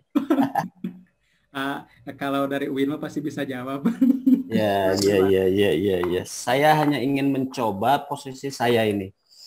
Yang pertama, saya ini kan penganut moderasi beragama ini, Mang Amsi ya. Saya ini penganut moderasi beragama ini. Islam saya Islam yang moderat, tidak Islam yang radikal. Itu kata kuncinya. Yang kedua, ada sebuah ayat dalam salah satu surat, wa min kulli syai'in khalaqah wa min kulli syai'in khalaqna zaujaini la'allakum tazakkarun. Dan segala sesuatu kami ciptakan berpasang-pasangan supaya kamu mengingat akan kebesaran Allah. Maka dari 2 kondisi itu rasa-rasanya tidak mungkin ekonomi syariah, lembaga keuangan syariah akan menguasai pasar 100% di Indonesia. Biarkanlah antara ekonomi konvensional dengan ekonomi syariah itu tetap terjalin dengan utuh, tetap rapi seperti Allah telah menciptakan berpasang-pasangan. Ada laki-laki, ada perempuan, ada siang, ada malam, ada baik, ada buruk, ada batal, ada haram, ada halal, dan lain sebagainya. Maka yang menjadi catatan kita adalah bagaimana market share yang hari ini agak timpang masih di angka 8,9 menjadi bersinergi dengan konvensional 50-50, itu sudah keren. Ekonomi syariah, lembaga keuangan syariah 50%, ekonomi konvensional 50%, atau unggul dan kompetitif ekonomi keuangan syariah 75%, ekonomi konvensional 25%. Itu harapan kami, harapan saya secara pribadi. Jadi 100% tidak mungkin. Saya lebih senang, lebih ingin tetap beriringan, tetap bersinergi, tetapi tidak ada ketimpangan di situ. Hari ini masih agak timpang. Semoga 5-10 tahun ke depan tidak timpang. Itu mungkin Mang Amsi dari saya. Mantap sekali jawabannya Pak Dokter. Jadi memang wa min syai'in khalaqna zawjayn itu kalau tidak salah surah Az-Zariyat ya. Dan memang itu ya Az-Zariyat ya Mang ya.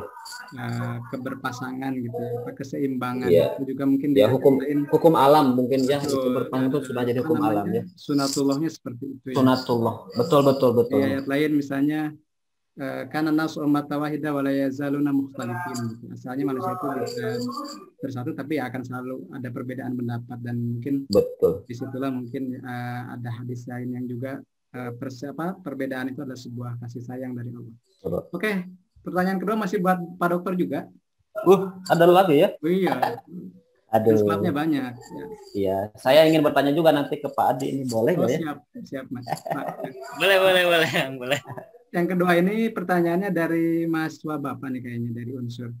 Assalamualaikum, nama Siti Puspitasari dari Unsur Prodi Akuntansi Syariah.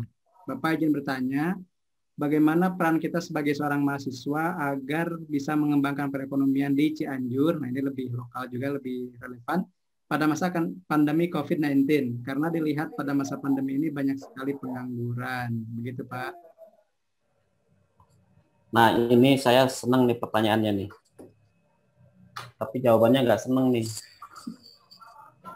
Jadi ini bagian dari literasi nih. Betul. Inilah bagaimana peran mahasiswa, justru ini bagian dari literasi kita dan inklusi digital keuangan syariah. Bagaimana peran mahasiswa? Mahasiswa itu bisa berperan karena posisi mahasiswa pada posisi dulu kita ta'aruf atau OPAB atau PBAK itu kan biasanya suka dikasih penjelasan bahwa mahasiswa ini sebagai agen perubahan, social of change. Maka buktikan di situ bahwa kita bisa merubah mindset masyarakat, bahwa literasi keuangan, syariah adalah bagian dari ibadah. Ibadah tidak hanya sholat, tidak hanya zakat, tidak hanya puasa, tidak hanya haji, tapi masuk reksadana syariah pun bagian dari ibadah. Itu saya kira peran yang bisa dimaksimalkan oleh mahasiswa, tetapi yang paling minimal sebelum bersosialisasi, berperan meliterasi ke masyarakat, kita bisa masuk dulu. Kalau di perbankan, kita punya tabungan dulu. Kalau di reksadana, kita punya akun dulu.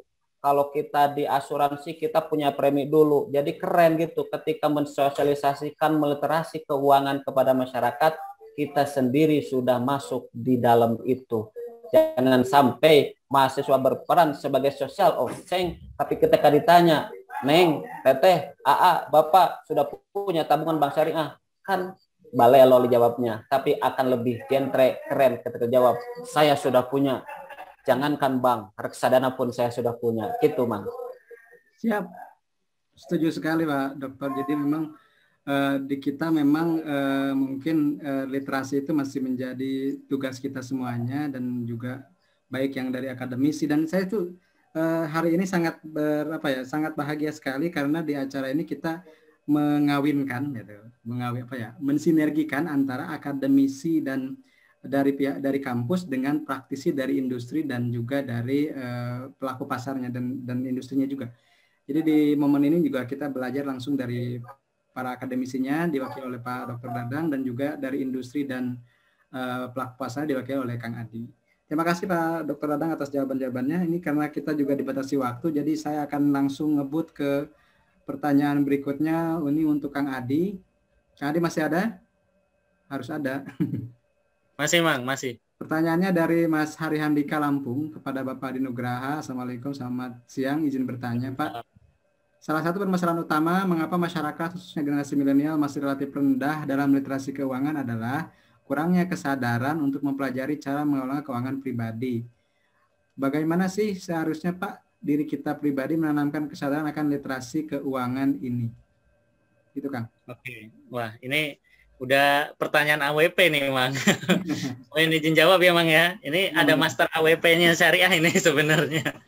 Jadi ini pertanyaannya, terima kasih tadi lebih kepada perencanaan keuangan ya. Tadi sudah disampaikan Pak Dadang tadi bahwa kalau mau di Cianjur bagus ekonomi syariahnya, itu harus menjadi agen perubahan. Nah, ini cocok dengan misi kita juga Pak Dadang dari Xdana, yaitu menjadi agen perubahan. Jadi agen perubahan itu bukan melakukan sesuatu yang besar. Kayak tadi misalkan hal yang kecil pun dari diri kita bisa kita jadikan itu berubah. Kayak tadi misalkan habitnya dari saving bisa jadi investment. Dari misalkan seneng jajan boba gitu. Misalkan seminggu bisa 7 kali beli boba lah. Berarti itu udah 70.000. Tapi masih ngaku nggak bisa investasi. Nah, coba aja puasa dulu Senin Kemis. Berarti udah 2 kali nih dapat investasi 10.000 atau bahkan 20.000. Nah, biasanya mulai dari situ dulu gitu. Jadi agen perubahan itu bukan langsung menjadi sesuatu hal yang merubah dunia, merubah kita harus jadi pimpinan daerah di situ. Justru adalah agen perubahan itu mulai dari diri kita sendiri. Yang dari kita misalkan ngajakin temen nih, ya misalkan kita tiap malam minggu ngajakin temen, jalan yuk nongkrong gitu. Kita coba berubah gitu kan. Kita agen perubahannya mulai dari situ. Misalkan ayo kita belajar investasi yuk gitu. Loh, emang investasi itu apa? Nah, mulai dari situ tugasnya teman-teman ini sebenarnya adalah menjelaskan ke lingkungan sekitar, mulai dari teman, mulai dari keluarga terutama, dari keluarga. Yang pasti Bapak Ibu kita mungkin ya dulunya tidak pernah mendapatkan ilmu seperti ini. Bisa jadi kita coba kasih tahu, kita sama-sama belajar. Nah, dari situ bisa sharing. Terus mulai dari saudara, terus kemudian ada paman, bibi, dan lain-lain. Akhirnya dari inner circle itulah yang tadi menjadi agen perubahan, bisa masuk ke ya minimal satu trah keturunan dulu lah yang bisa kita edukasi. Nah, dari situ kalau sudah mulai literasinya naik, terus kemudian nanjak lagi, ya kita sama-sama bareng berangkulan. Nah, tadi kalau dibilang bagaimana caranya kita mendisiplinkan diri sendiri, ya kayak itu tadi, sanggup nggak kita puasa dulu gitu kan? Yang biasa kita ngeluarin jajan, ngeluarin ngatur kelola keuangan gitu. Kebetulan saya dari SMA dulu sudah mulai belajar mengatur keuangan. Saya SMA udah merantau ya, dari rumah udah merantau. Waktu itu saya cuma dikasih uang jajan itu 50.000 teman-teman. 50.000 itu dari Senin ketemu Sabtu. Jadi mulai dari saya berangkat naik bis sampai pulang naik bis itu dana harus cukup gitu buat makan, buat dan lain-lain. Akhirnya bagaimana cara saya dipaksa untuk bisa mengelola uang saku itu gitu. Nah, itulah teman-teman coba belajar dari situ. Uang saku dari orang tua. Jadi jangan pernah ngeluh, wah orang tua saya cuma ngasih uang saku segini. Justru itu yang menjadi tempat latihan buat teman-teman bisa ngatur keuangan sendiri gitu. Ya nahan-nahan lah. Pengen apa sekarang ya kalau udah nggak bisa pengen banget, nggak bisa nahan banget, ya udah puasa aja gitu kan. Puasa Senin Kemis, kalau misalkan nggak bisa sanggup ya langsung aja puasa seminggu gitu kan, lebih hemat gitu mungkin. Itu mungkin ya Bang ya, bisa bantu jawab tadi.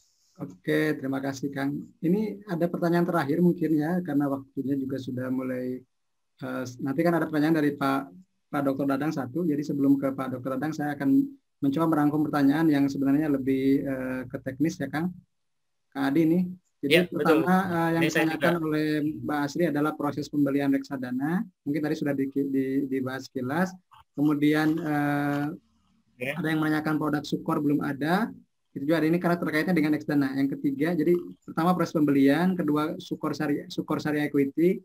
Yang ketiga faktor yang menentukan NAB itu apa aja, naik turunnya. Dan yang terakhir tips menentukan produk reksadana buat pemula, gitu Kang. Saya ulangi ya. Pertama proses pembelian, kemudian Sukor, kemudian apa tadi yang ketiga teh? Tips pemula, dan yang mempengaruhi NAB itu apa? NAB apa? Untuk pertanyaan saya pertama itu, Mang. Gimana, Kang? Pertanyaan saya pertama itu sama tuh. Oh, yang bagaimana proses pembelian reksadana itu? Jadi berarti sudah langsung dijawab oleh Kang Adi sekaligus ya. Betul. Sekaligus Kang, silakan.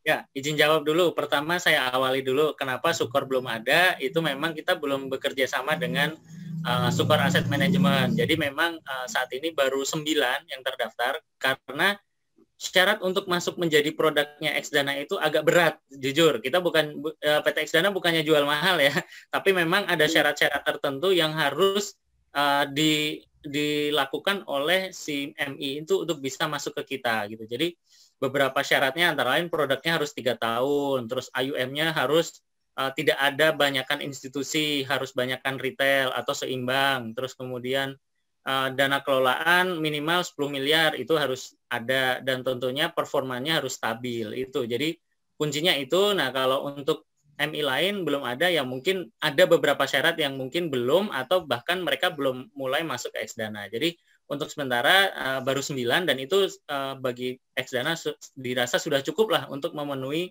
kebutuhan investasi teman-teman. Karena kita maksimal itu hanya sekitar 11 sampai 15 MI, Mang. Jadi kita akan lebih membangun personal apa ya, lebih ke hubungan investor itu dengan MI lebih baik lah dibanding kita harus menaruh produk 50 MI di situ, karena ya ibarat kata kita pengennya jadi butik, bisa konsultasi, bisa jadi penasihat investasi bagi para investor. Itu ya mungkin jawaban atas Sukor, karena untuk yang tadi teknis Xdana biar saya gabungkan aja. Jadi terima kasih Pak Dadang juga untuk pertanyaannya tadi, bagaimana cara membeli Xdana. Mungkin saya bantu share screen dulu. Blue Stack mana tadi? Oke. Sebentar. Share screen. Nah, teman-teman yang sudah download Xdana Syariah itu langsung bisa mendaftar melalui akun ini dulu nih Pak Dadang. Jadi kalau belum punya akun bisa langsung registrasi di sini. Nah, nanti syaratnya langsung, terus kemudian diisi. Kalau punya referensi sales tinggal diisi kode salesnya berapa. Nah, untuk sementara mudah-mudahan nanti MES bisa join di kita. Jadi teman-teman yang MES bisa langsung referral dengan MES-nya juga ya. Jadi sama-sama membantu dari komunitas MES sendiri. Terus tinggal diisi saja sampai lengkap, nanti sampai selesai. Terus kemudian untuk KTP, yang dibutuhkan hanya KTP dan buku tabungan aja. Buku tabungan covernya aja, jadi hanya yang berisikan alamat sama nomor rekening, cukup itu. Kang, kalau saya punyanya yang digital gimana? Di screenshot aja. Yang penting ada kelihatan QR code sama nomor rekening. Biasanya ada tuh di bank-bank digital itu. Nah, proses pembeliannya itu hanya tinggal seperti ini. Sebentar, ini saya stop dulu. Sebentar. Sama sambil saya jawab dulu ya, untuk faktor-faktor yang mempengaruhi NAB. Jadi NAB itu akan keluar setiap end of day. Jadi di akhir hari, manajer investasi itu akan menghitung semua hasil investasinya. Terus kemudian nanti setelah ditambahkan, dikurangi biaya, itu akan jadi namanya NAB tadi. Jadi harga per unitnya berapa. Nah, bedanya dengan saham yang naik turun cepat, kalau di reksadana itu kita bisa lihat di sini kinerja NAB. Kemudian kita lihat di sini, teman-teman bisa lihat satu hari itu cuma naik 0,01% untuk yang money market. Terus kemudian equity saham satu hari bisa naik 0,1%, terus kemudian 3 bulan cuma naik 2%, minus 2%, atau 1 bulan rugi 3%. Terus kemudian 1 tahun ini prinsipal equity growth syariah, 1 tahunnya 46%. Jadi kalau teman-teman nabung 1 juta itu duitnya udah jadi 1.460.000 ini untuk yang kalau yang equity saham. Nah, ini bahan naikkan syariah juga 56% 1 tahun kemarin. Jadi memang untuk reksadana itu naik turunnya mengikuti pasar. Produknya apa? Sukuknya lagi naik, ya investasinya lagi naik. Saham lagi turun, ya bakal turun. Begitu naik, ya naik lagi. Seperti itu.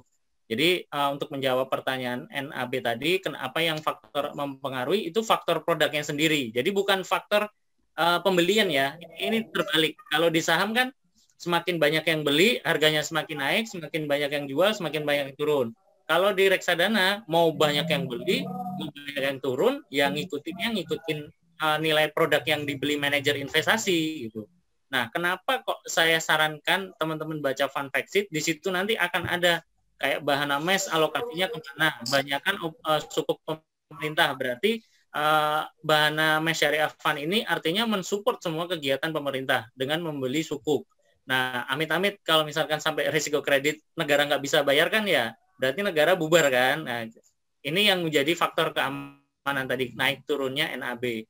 Terus kalau misalkan cara belinya gimana, teman-teman nanti kalau sudah daftar, itu biasanya kalau sekarang hari Sabtu mungkin akan diproses hari Senin, terus kemudian hari Selasa biasanya sudah dapat namanya SID.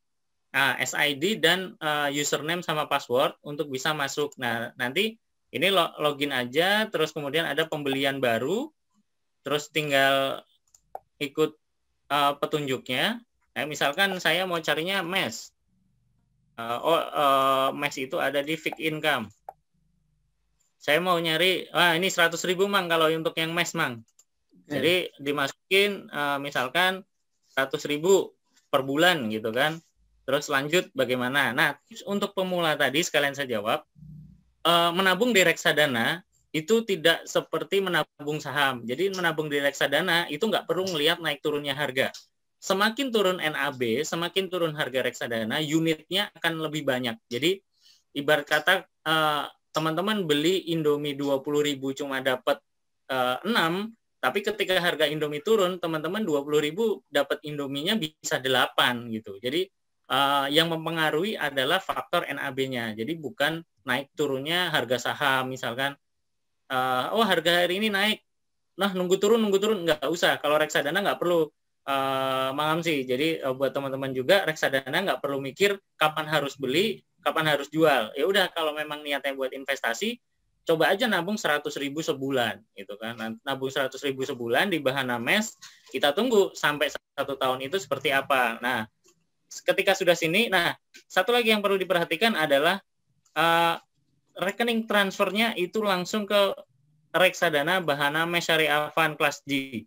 Ada yang pasti bertanya, kenapa kok bank custody-nya bukan bank syariah? Untuk saat ini belum ada bank syariah yang bisa menghandle bank custody. Jadi bank syariah terbesar saat ini, BSI, Bank Syariah Indonesia, mungkin akan menjadi bank custody, tapi masih dalam proses. Kemarin OJK sudah mulai melakukan survei, mudah-mudahan tahun depan rekening yang ditransfer di bawah ini sudah bisa menjadi bank syariah. Itu doa kita semua ya teman-teman. Jadi amin. Masih pakai bank konven, jadi nggak usah khawatir. Ada bank konven, gimana nanti ada bunga? Itu tadi di NAB itu sudah net bersih dari mekanisme ribanya. Jadi udah di cleansing dulu sama MI. Itu. Oke. Itu ya teman-teman ya. Mungkin saya bisa memberikan jawaban tadi, mudah-mudahan bisa terjawab, dan mungkin kalau ada pertanyaan bisa japri saya atau nanti WA saya nanti. Itu Mas. Terima kasih. Terima kasih Kak Adi atas penjelasannya dan pemaparannya yang sangat gamblang dan juga detail. Mohon maaf juga waktu jualan yang membatasi kebersamaan kita di siang ini. Jadi saya ingin mengucapkan terima kasih kepada Pak Dok. Saya manggilnya ke Prof. Doa itu ya, Prof. Amin ya Allah ya Allah. Amin. Pak Dr. Dadang Hussein yang sudah memberikan materi yang pertama, dan juga Kang Adi yang sudah memberikan materi yang kedua, dan juga antusiasme para peserta semuanya. Saya ingin mengucapkan terima kasih, dan poin terpenting dari dua pemaparan ini adalah mulailah investasi dari sekarang, karena waktu adalah sahabat utama investasi, dan variabel investasi yang tidak bisa diulang, sementara return dan jumlah atau besaran investasi bisa ditambah dan bisa dikurangi, tapi waktu tidak bisa dikurangi karena itu sudah takdir dari Allah. Nah, untuk pemenang dari penanya terbaik ini mungkin hak prerogatif dari moderator ya, Kang Herlan ya. Jadi saya mempertimbangkan aspek dari hal-hal lain. Jadi untuk t-shirt syariah saham saya berikan kepada Mas Hari Handika dari Lampung. Semoga bermanfaat t-shirtnya. Dan untuk buku saya berikan kepada mahasiswa, jadi mahasiswi, supaya bukunya menjadi salah satu bahan skripsinya gitu. Namanya Titi Puspidasari dari Unsur ya. Nanti boleh dicek dihubungi. Jadi untuk penanya, untuk t-shirt Mas Hari Handika dari Lampung, dan untuk buku dari Siti Puspidasari dari Unsur Cianjur. Demikian teman-teman, mohon maaf kalau banyak kekurangan. Sekali lagi hanya waktu juga yang akhirnya memisahkan materi kita di siang hari ini. Mudah-mudahan kita bisa berlanjut silaturahimnya di agenda dan tempat lain. Demikian dari saya, mohon maaf kalau banyak kekurangannya. Terus terang ini adalah pengalaman moderator saya untuk kali pertama. Jadi mohon dimaafkan begitu, dan biasanya jadi narasumber ya. Narasumber. Saya kembalikan ke panitia dari Febi Unsur Cianjur. Terima kasih. Assalamualaikum warahmatullahi wabarakatuh. Waalaikumsalam warahmatullahi wabarakatuh. Waalaikumsalam warahmatullahi wabarakatuh. Terima kasih kepada narasumber yang telah menyampaikan materinya, dan terima kasih juga kepada moderator yang telah membantu acara diskusi pada hari ini. Alhamdulillah seluruh materi telah disampaikan. Semoga ilmu yang didapatkan bermanfaat bagi kita semua. Amin ya Allah ya Rabbal Alamin. Selanjutnya penyerahan sertifikat secara virtual oleh Ketua MES Pengurus Daerah Kabupaten Cianjur, Bapak Herlan Firmansyah MPD ME, kepada narasumber pertama kepada narasumber pertama Dr. Haji Dedang Husein Sobana MAG. Kepadanya saya persilakan.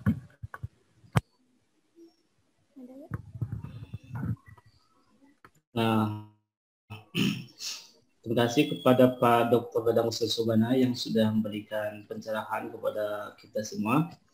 Ini sebagai simbolis pemberian sertifikat dari panitia untuk Pak Dr. Dedang Husein Sobana. Terima kasih, mudah-mudahan bisa bermanfaat. Terima kasih Pak. Sama-sama ditampi sertifikatnya Pak Ketua. Hatur nuhun atas kesempatan yang diberikan. Jazakallahu khairan katsiran. Dan narasumber kedua, Bapak Adi Nugraha, kepadanya saya persilakan. Pak Adi, terima kasih sudah memberikan pencerahan, pembekalan. Ini mudah-mudahan bukan yang terakhir untuk kita terus kolaborasi untuk kegiatan MES Cianjur ke depan dan bisa membuat komunitas khusus nanti Pak Dana bersama MES Cianjur agar kolaborasi kita tetap nanti bisa berjalan. Terima kasih Pak Adi Nugraha. Ya, terima kasih Pak Erlan atas waktunya, juga panitianya, semuanya bagi yang terlibat. Ini saya yakin ini bukan yang pertama, mudah-mudahan saya bisa terus support teman-teman untuk bisa menyambung setelah literasi, juga inklusi untuk sama-sama membantu ekonomi syariah. Mudah-mudahan ekonomi syariah, terutama di Kota Cianjur, makin maju, dan tadi teman-teman bisa selalu menjadi agen perubahan. Ini terima kasih Pak Erlan atas waktunya, sertifikatnya saya terima dengan senang hati. Terima kasih kepada Bapak Herlan Firmansyah MPD ME yang telah menyerahkan sertifikatnya secara virtual. Diberitahukan kepada seluruh peserta workshop dimohon untuk mengisi daftar hadir yang ada pada kolom komentar.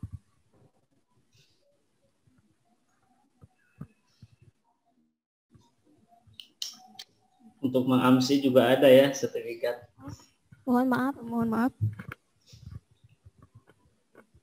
Si kabur mengamsi nah ya soal. Tenang saja Pak. Terima kasih kepada moderator yang memandu caranya. Terima kasih mengamsi, kita lanjutkan kolaborasinya. Tadi seperti Kang Adi, PR kita setelah mencoba untuk membangun literasi, kita garap inklusinya untuk ke depan, dan itu perlu ada komunitas pertemuan kecil di kita semua. Sami-sami kan, insya Allah saya siap membantu untuk literasi, inklusi, dan juga aktivasi ekonomi syariah dimanapun, apalagi Cianjur adalah tempat kelahiran kita bersama, pastinya harus selalu lebih maju dibanding daerah lain. Terima kasih Kak.